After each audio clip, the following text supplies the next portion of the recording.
it again from now. Every time we start service, share on your profile page, share on your Instagram. Let somebody connect. There's a word for them. We are just thinking for one people to join our church. We have to advertise. And one of the ways to do advertisement is to let people know the quality of what you have. We have to do that consistently. Father, we thank you for this day. We give you the glory because you are the Almighty God. And I thank you because our life will not be in vain. Everything you have ordained for us to accomplish, we shall accomplish with haste. Thank you, Father. Blessed be your name. In Jesus' name. Today is second Sunday, and traditionally, you know, second Sunday is always an anointing service.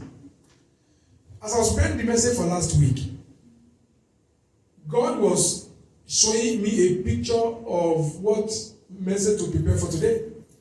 And he was giving me a picture of David and Prophet Samuel. I said, what does that mean? He said everyone has a Prophet Samuel. Everyone has a Prophet Samuel. Everyone has a Prophet Samuel. There's always someone that God will connect you to. And that person's connection will bring out the hidden potential of God in your destiny. But one thing that I've discovered is that people do not know how to stay where God has planted them. People do not know how to stay connected to a covenant friend that God has given them. And because of that, they missed out in divine purpose of God for their lives. So I want to speak today to you about anointing for divine connection. Anointing for divine connection. There are people that God has anointed you to be connected to. There are things in your life that God wants to give to them. And there are things in their life that God wants to give to you. And until you connect with those people, you can't get what God has put in your life. And one of the things that we have to be sensitive to is divine connection. Divine connection is not a physical thing. It's spiritual. Tọ́lọ́ bá ṣe tá àti ṣe é lóore, àtàrí ẹ̀ sọ́dọ̀ àwọn kan. Àtàrí àwọn kan sí ẹ. I remember one person that saw me on television, and she told her husband, I like the way this man of God preach. I want you to get us connected to him. And the man kept on calling me and calling me and calling me. Of course, many people call, so I didn't take the call seriously. But the man kept on calling and calling and calling and calling. And then one time he now called and I picked. He said, sir, please, I would like to invite you to our fellowship. Because the anointing of God is upon your life and we need you. These are elderly people. The youngest person there is 60. So they are all older than me. I said, okay, I'll come. And when I went there, they allowed me to share. And I sensed that as I was speaking, it's like the rivers of life was just pouring out of me. I love the atmosphere. And from then, I connected with them. Today, apart from that family, God now gave me some other people among them who love my ministry, who love my anointing, and who are helping me. Divine connection. I spoke last week about people of God knowing their prophet and staying connected to their prophet, because life is a mystery. Life is an assignment. And if you are not going to use unnecessary labor and unnecessary time and unnecessary strength, it is better you allow the anointing to connect you to somebody that God will use to sharpen you continually. Solomon said, if you want to cut a tree and the head of the axe is dull, you need more strength. He said, but when you sharpen, he said, wisdom is profitable to direct. They are ready for divine connection. God wanted David to be king. I was listening to the Nigerian message this morning. And then the pastor said, now, Joseph had a dream of what God wants to make him to become. But David did not have any dream. Unfortunately, when you look at his personality and the positioning that the father put him, his brothers were handsome. They were big. You even see that even the prophet of God, when he saw the first son, he said, this must be the king. They have the personality to become. But God said, no, that's not the one. No. Men look on the outside, but I look at the heart. My prayer for you is that God will connect you to the person that will help you to bring out the potential in you. In the name of Jesus. It begins with your prophet. And then it also extends to your friends, to relatives, to people that God will connect you to and connect to you.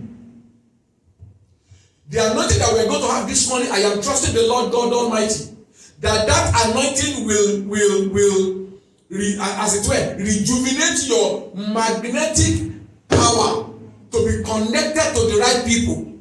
In the name of Jesus Christ. Even Prophet Samuel said, this must be the Lord's anointed. God said, no, it's not the one. And then all of them passed by the prophet. And God said, no, none of them is the one. And the Lord said, Samuel said, is this all your sons? Because I'm hearing God saying none of them is the king. Oh, the youngest is in the bush. I just asked him to take care of the few sheep.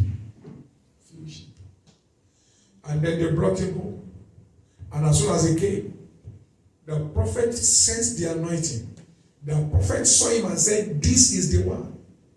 My prayer today is that from now henceforth, you will not miss your divine connection. Amen. You will not miss the personality that God has ordained for your glory. Amen. In the mighty name of Jesus. Amen. Everybody needs it. God said to Samuel, that's the one.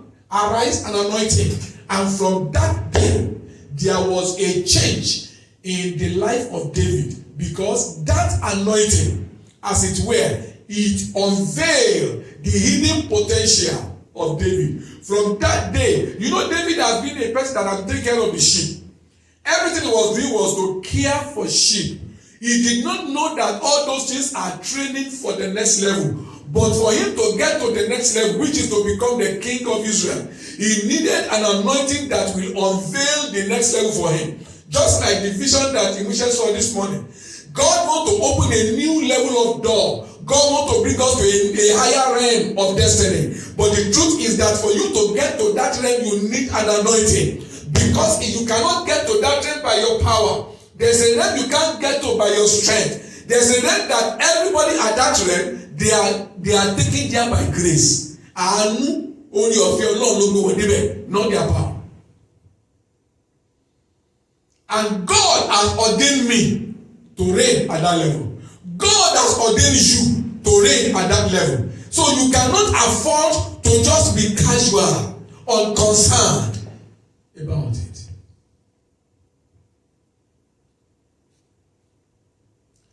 From that day that the oil came upon David from Samuel, there was an unveiling. Today, the voice of God will come upon your destiny. Amen.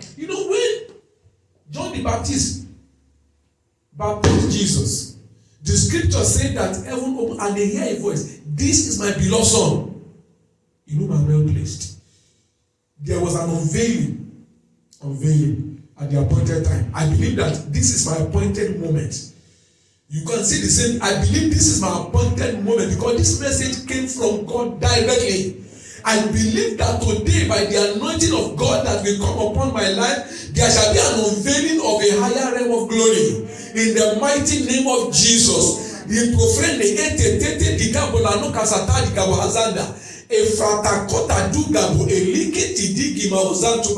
shall be an unveiling of a higher realm. That's what I believe God for me. That's what I believe God for you. There shall be an unveiling of a higher realm. That men will begin to regret that they have never connected with me before now. That those who look down on your destiny, they will begin to see you soar. And then they'll begin to envy what you have. And then they begin to say to themselves, why didn't I join myself to him before he became this? Now it takes more effort to get to him. Now it takes more effort to have what he has. Now it takes more effort to take advantage of his glory. That's what God will do for someone today. And I believe I'm one of them. In the name of Jesus. I am trying to emphasize the fact that you need a connection to the anointing. In fact, the truth is, if I'm going to tell you the truth, I do not know the direction that the message will take. But I cannot shake away the fact that this is what God wanted me to preach. And I want us to go to that same 1 Samuel chapter 16. After God anointed David and the prophet left, all that the prophet needed to do was to give him a supernatural empowerment for connection. As soon as the oil came upon him, the Bible said the Spirit of the Lord came upon him from that day. Look at verse 13 again. Then Samuel took the horn of oil and anointed him in the midst of his brethren. And the Spirit of the Lord came upon David. That the Spirit of God is coming upon me. Ali Katada Burando Ketesesi. And the Spirit of the Lord came upon David from that day forward. So Samuel rose up and went to Ramah. What he paid here? The rest now belong to God. And the scripture says, not by might and it's not by power, but my spirit said the Lord. Hey. I hear the Lord say, that will be your testimony. That will be my testimony. That's the name that shall begin to soar in. The name where we are going to say it is not because I struggle. It's not because I struggle. It's not because of my strength. It's not because of what I know.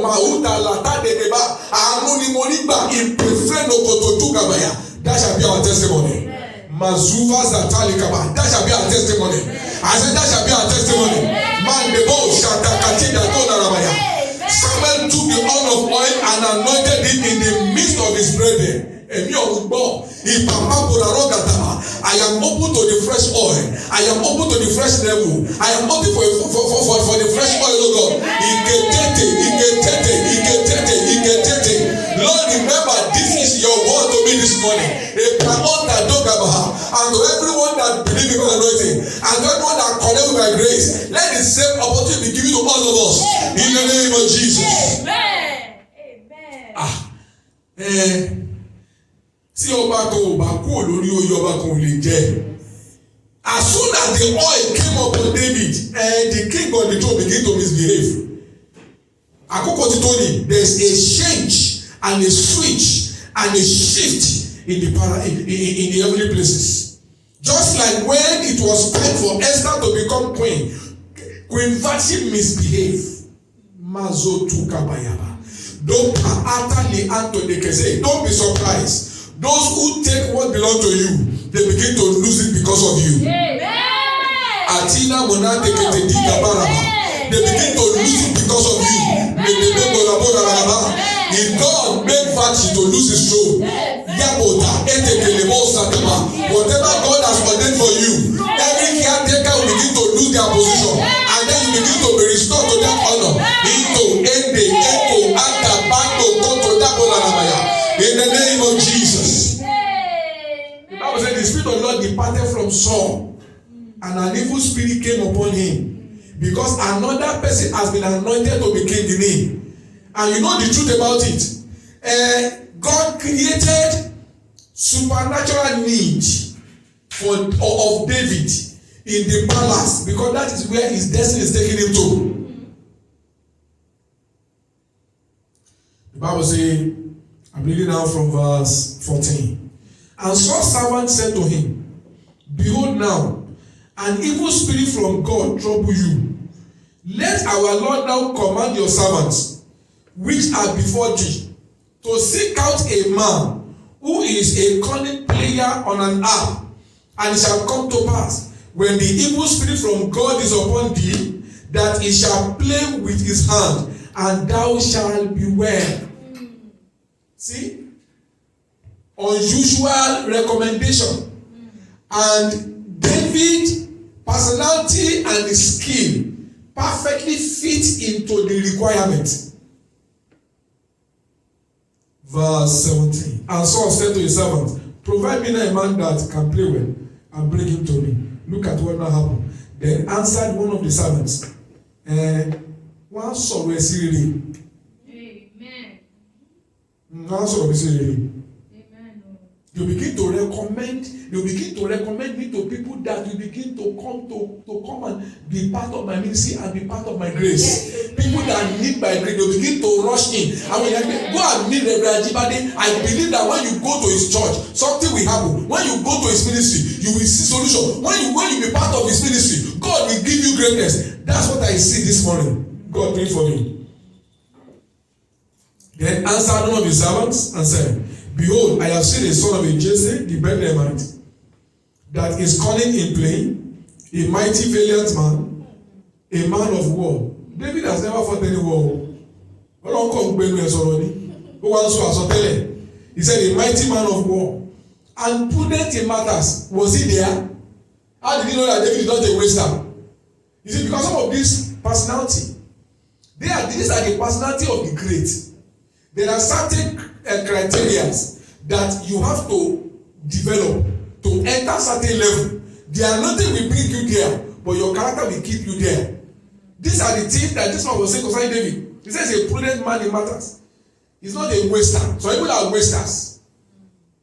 When Jesus fed 5,000 men and women, not counting women and children, the Bible says, Jesus said, oh yeah, take the fragments and pack it together. Nothing should be wasted. You see, you must be prudent in every matter. Every cent matters. Every dollar matters. Every naira matters. Every kobo matters. Every cent. Every pence. Develop the attitude of prudence. It helps. And a compliment, a man that is approachable. People cannot approach you. People are afraid to come to you. That's not the attitude of a great man. A great man should have the aura that make men to want to come around you. He says he's a comely man. And the most important, the Lord is with him. Anointing can be perceived. So he said the Lord is with him.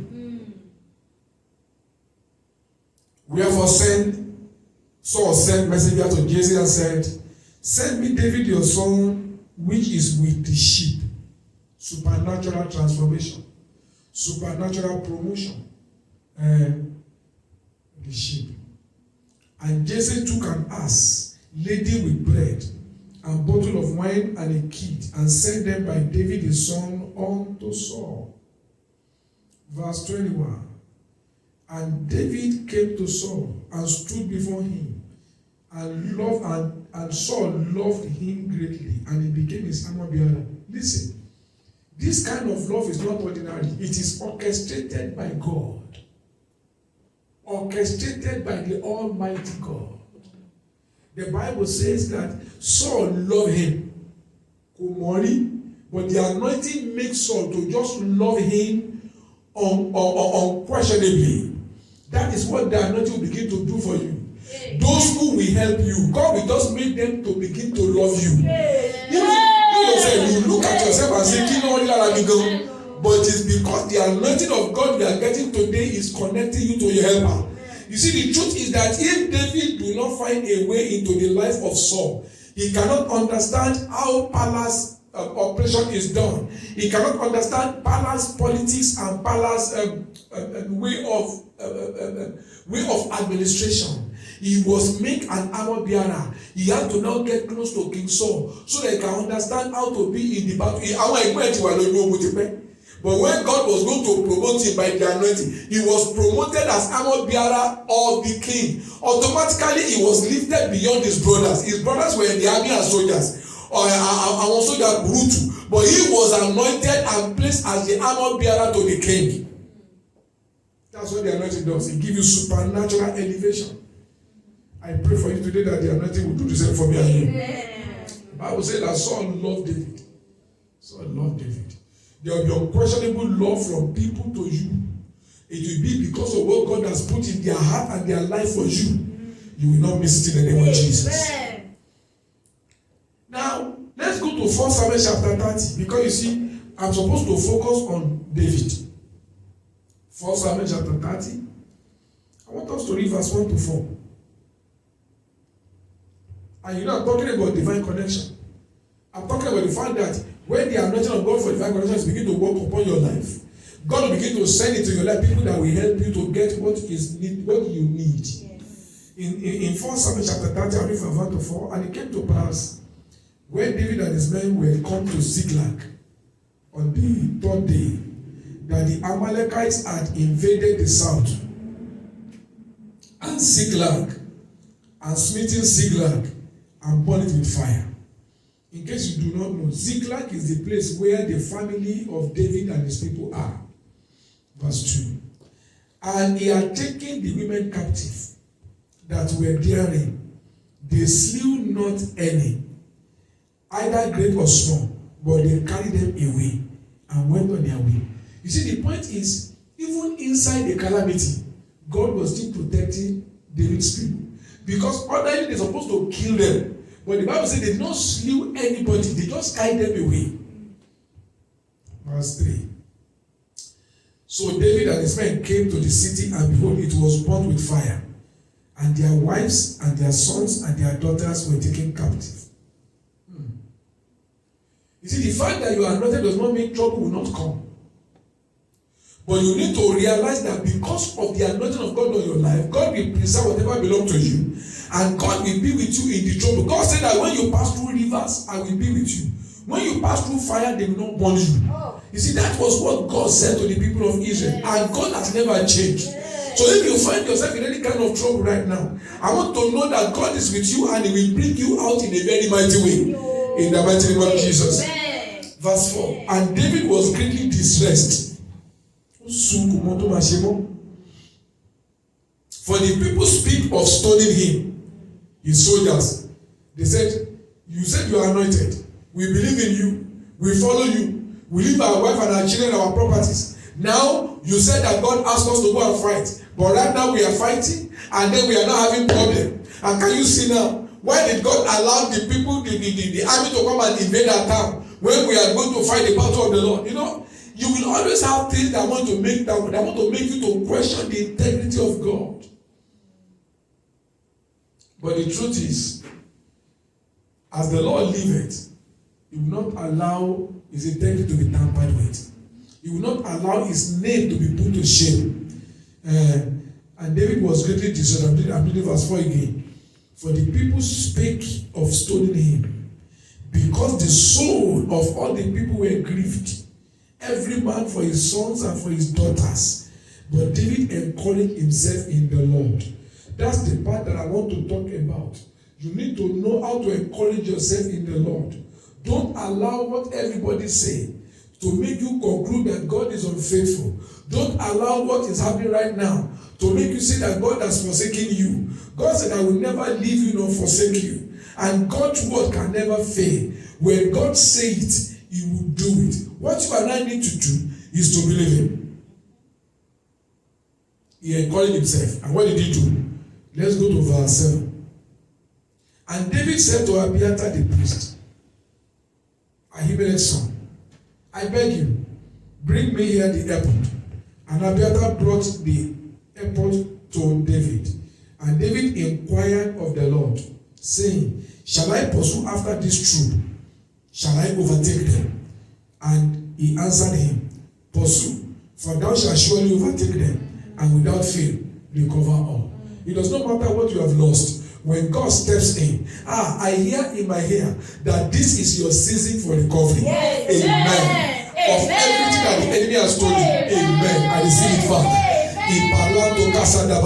I hear it. This is my season. This is your season of recovery.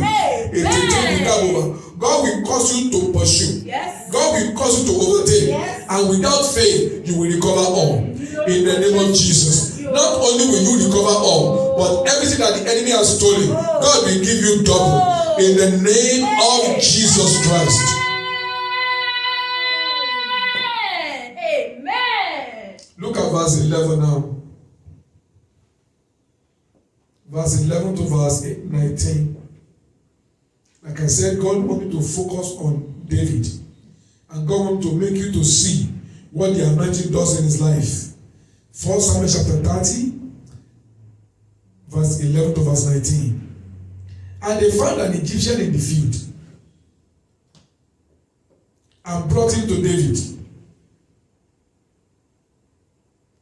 and gave him bread, and he did eat, and they make him drink water. And they gave him a piece of cake of figs and 2 clusters of raisin. And when he had eaten, his spirit came again to him, for he had eaten no bread, nor drunk any water, 3 days and 3 nights. Verse 12. And David said to him, to whom do you belong? And where are you coming from? And he said, I am a young man of Egypt, servant to an Amalekite. And my master left me, because 3 days ago I fell sick. You see, that sickness that he had, it was God's plan to create someone who was going to help David to recover. As the word of the Lord has come to me for you and for me, that it is our season to recover all. God is going to make some people to connect with your destiny. You may just give them one simple help, and that simple help you give them, they will open up and give you all the divine information you need to connect you to recovery. In the name of Jesus. Oh, yeah, receive that divine connection now. Amen. In the name of the Lord Jesus Christ. Verse 14. We made an invasion upon the south of the Sherethites, and upon the coast which belonged to Judah, and upon the south of Caleb, and we burnt Ziklag with fire. David said to him, can thou bring me down to this company? And he said, swear unto me by God that you will not kill me, nor deliver me into the hand of my master, and I will bring thee down to the company. Divine information. Verse 16. And when they had brought him down, behold, they were spread abroad upon the earth, eating and drinking and dancing, because of all the great spoil that they had taken out of the land of the Philistines and out of the land of Judah. Your enemy may have been rejoicing, but God wants to cut their rejoicing short, because now there's going to be a shift. There's going to be a shift. There's going to be a shift. God will create a shift that will make them to lose what they have taken from you, and God will create an automatic supernatural recovery to come to you in the name of Jesus. So get set for recovery of opportunities, recovery of lost glory, recovery of men in the name of Jesus Christ of Nazareth. And David smote them, verse 17. And David smote them from the twilight even unto the evening of the next day, and there escaped not a man of them, save 400 young men, which rode camel and fled. And David recovered all that the Amalekites had carried away, and David rescued his 2 wives. Remember, God anointed him, and despite all the conspiracy against him, God always make him to excel. God always make him to advance. God always make him to survive treachery. I remember when Ahithophel was planning to topple the government and work with another person against David, God did not allow the counsel of Ahithophel to work, even though Ahithophel was anointed by the Spirit of God with wisdom. The Bible says that the counsel of Ahithophel was like an angel of God giving you a counsel. And that man was always by David's side. In fact, he was called a friend of the king. And then he decided to betray the king. And the day he turned his back on the king looked up and said, God, you have called me as your servant. I know you have anointed Ahithophel for my sake, but now he has turned against me. Lord, the truth is I am afraid, because whatever Ahithophel, the counsel, whatever counsel he gives, always come to pass. And now, if you are my God, and if you have put me on this throne, if you have anointed me for my sake, I am praying that you will turn every counsel of Ahithophel to foolishness from now. And when they prayed that prayer, something left Ahithophel. And every counsel they began to give began to fail. Now listen to me. Many years ago, when our church was still at Adiago, Nigeria. There was something that happened.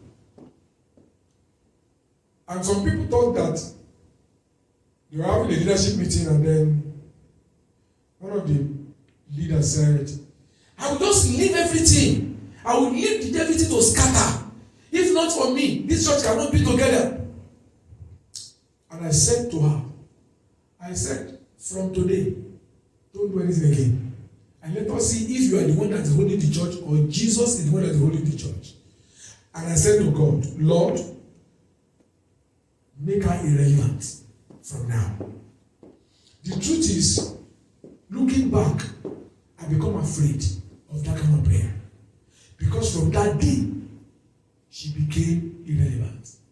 All the mistakes she had been making that I don't know begin to come to limelight. I didn't intend it to happen. I only told God that this one says she's the one holding the church, and that she's doing all the visitation, and that if she stop it, the church will scatter. I said, Lord, if you are the head of this church, hold your church together and make her irrelevant. At the end of the day, I was afraid of that prayer. I remember another young man in our church there. And then he began to also brag because God gave him relevance. I allowed him, I tutored him, I brought him up. God gave him, and he has this charisma to carry people along. And the time came, he began to misbehave. And I called him to order, and he would not listen. Those are the two people I've ever prayed that prayer for. I said, Lord, I remove the anointing of relevance from him. Give the anointing to another person that will be ready to lead people in the right direction. Because I can see that as a youth, they believed in him, but he wants to derail them. And it did not take up to 3 weeks. All the things that he's been doing that I don't know about began to come out. And then the relevance went down. Why do I say that? I said that to let you know that God always anoints people for people. It may be that the prosperity you are enjoying today is because of your pastor. It may be that the glory that God has given to you, the connection you have, it may be because of the people that God wants you to help. So you have to learn to stay by the vision, stay by the people, stay by God's servants. God sent that man along this way because David was anointed and he needed help for recovery. God is asking me to tell you, it's time for supernatural recovery in the mighty name of Jesus Christ. Amen. The last scripture I want to read is in 1 Chronicles chapter 16. 1 Chronicles chapter 16. I want to read verse 19 to verse 22, and then we're going to pray.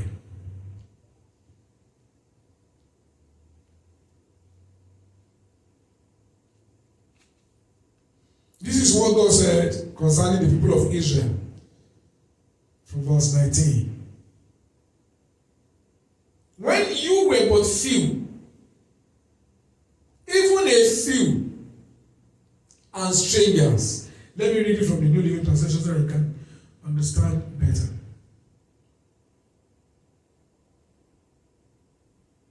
He said this, when you were few in number, a tiny group of strangers in Canaan. Maybe that is the description of your life. Maybe that is the description of my life.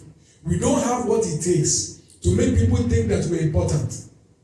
And you are still a stranger. You don't have the foothold.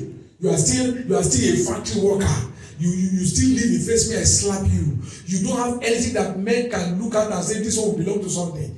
The Bible is talking about the people of Israel. He said, when you were few in number and a tiny group of strangers in Canaan, they wandered from one nation to another. The word to wander means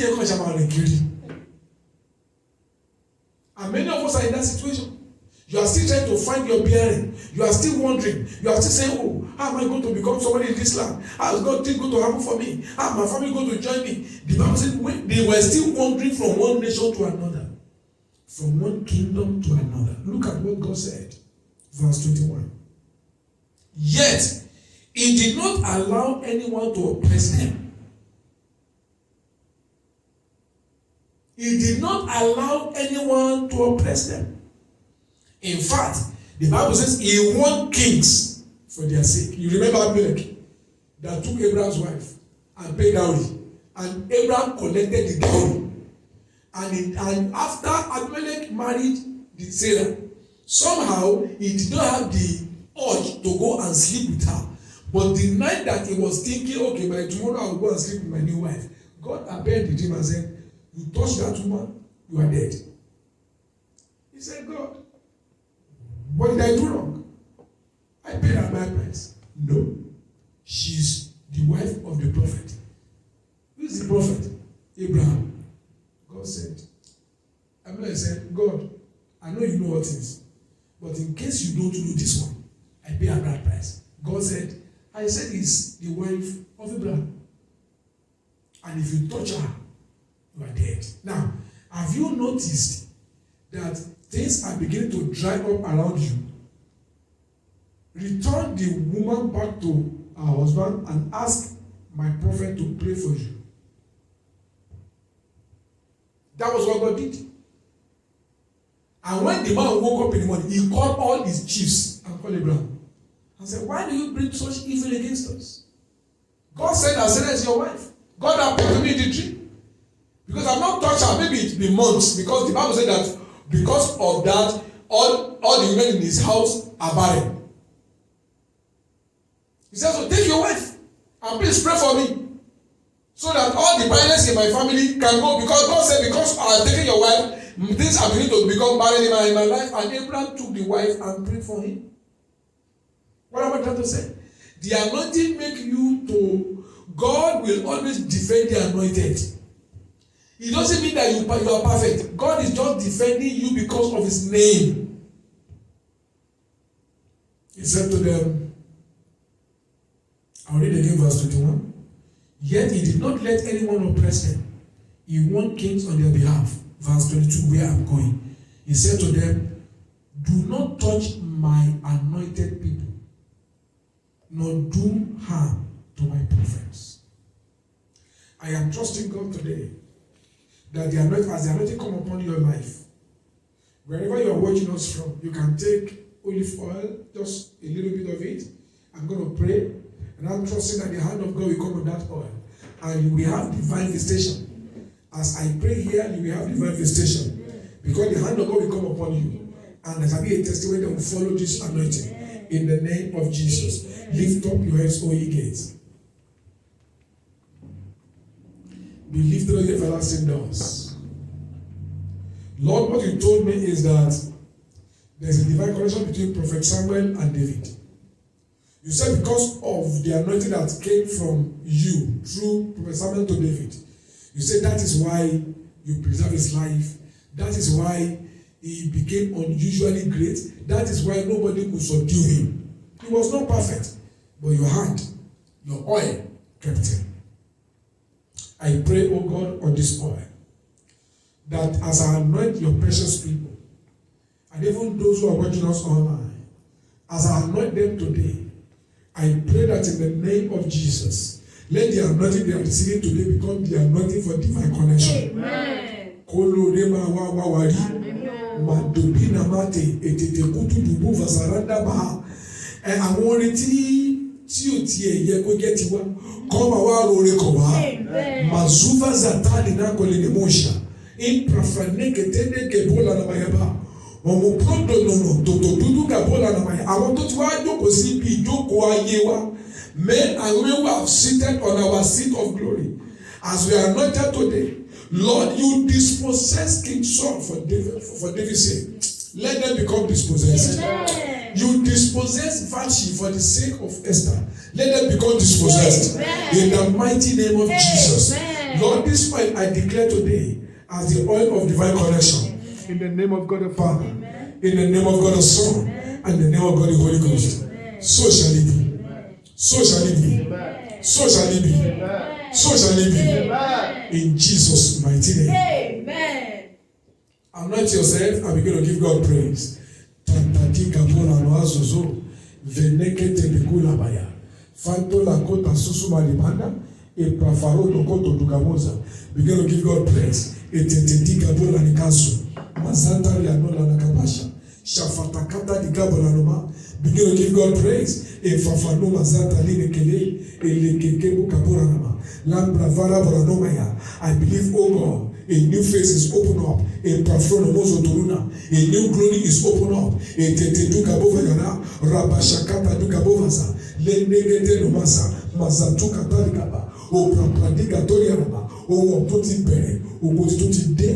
Mezuzu mazuta kaba. In pafana matakola no. Elekete negeboka pora. So shall it be my father. Mazatutu da golabaya. So shall it be my father. Meketende geboraba. So shall it be my father. Mataduka bovazunda. So shall it be my father. Thank you, Lord. In Jesus' mighty name we pray. And if you are watching us, you have not given your life to Jesus Christ, I'd like you to know things are not yet complete for you. Because Jesus is the gift of God to transform the life of man. The Bible says that unto us a son is born, unto us a child is born, and a son is given. And kingdom shall be upon his shoulder. I want to know that the government of this world is upon the shoulder of Jesus Christ. When you accept him into your life, he can begin to influence the government for your sake. And when you die tomorrow, you'll be sure that you are going to reign with Christ forever. If you are watching me and you want to give your life to Jesus, I'd like to place your hand upon your chest and say with me, say, Lord Jesus, I give my heart to you today.